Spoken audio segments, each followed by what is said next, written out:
Thank you, Mr. Chairman. I appreciate you having this hearing. Mr. Chairman, the United States has the safest aviation industry in the world. It's the safest way to travel. We have the gold standard in regard to safety and innovation. We also, I believe I can speak for everyone on this panel, Republicans, Democrats, everyone supports the deployment of 5G C-band and trying to help to bridge the digital divide. I don't think that there's anyone here that would stand in front of aviation safety and block efforts to advance, and I don't think that there's anyone here that would block efforts to improve technology, communication, and again, to help to bridge the digital divide.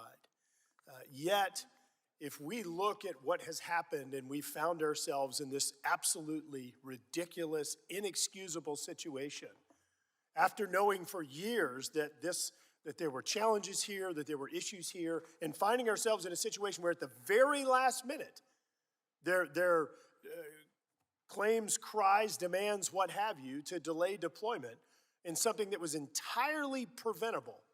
Something, as the chair noted, issues had been raised not months before, but years and years before. And we found ourselves in this situation. There's something called Parkinson's Law. Parkinson's Law is that you're going to use every bit of time available to you to finish a task. In this case, we didn't even do that. We saw two very capable agencies, or three if you include NTIA, just simply sit here and play chicken with one another, or whatever ridiculousness happened. And now we ended up threatening aviation safety. We had flights canceled. And let me tell you something. Tim Clark, the CEO of Emirates, the airline, said, quote, "This was one of the most delinquent, utterly irresponsible, utterly irresponsible instances he has seen in his aviation career." This is the CEO of a company, of an airline. There's no excuse for us to be in this situation. This is what you would expect from some other country without the governance structure, without the strong civil support structure that we have in the United States. It's embarrassing, and I'll say it again, ridiculous, and it's inexcusable. The traveling public expects that airlines are going to be safe. We already have enough uncertainty related to schedules and weather and other things that we don't need to create our own problems, further disrupting or creating uncertainty in airline travel. This committee takes aviation safety incredibly seriously, as you've seen from what we have primarily focused on over the last 3 years.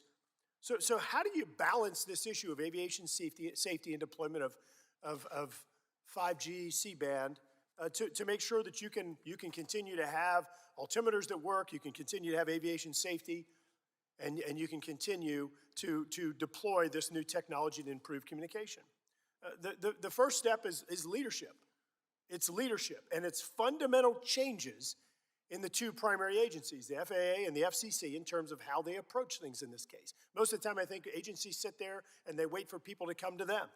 And in this case, we saw agencies both sitting there waiting in many cases, and it simply didn't work. It caused the problem that we're facing today. I think we can partially blame the clash of cultures at the two agencies with very different missions. The communications regulator, the FCC, is searching for evidence that there are problems with altimeters and 5G interference, and the FAA, as the aviation safety regulator, is searching for proof that there are none. Totally different approaches. And make no mistake that what's going on right now, we are still in the middle of this mess. We have temporary extensions, mitigation features, and Band-Aids. We're still in the middle of a big mess. And although the temperature's been turned down for now, there's an awful lot of work to be done by all parties as we move forward. To Administrator Dixon, I do want to thank you and your team for working through the holidays diligently and over the past month to keep our aviation system safe and operating while the significant rollout of 5G C-band across the country has occurred.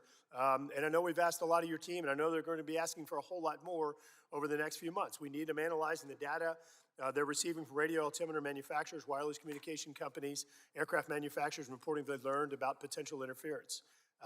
We need a lot of work in terms of the alternatives, I guess, approved in order to allow aviation safety to continue. We need them working with RTCA to expedite the development and publication of new radio altimeter standards and manufacturers to move forward. I look forward to hearing from the witnesses today, but I want to say again, I'm glad everyone's working well together now. It shouldn't have taken this long, and then I think that the White House and others should have stepped in well before we reached a level of chaos. Mr. Chairman, thanks again for having the hearing, and look forward to hearing from our witnesses.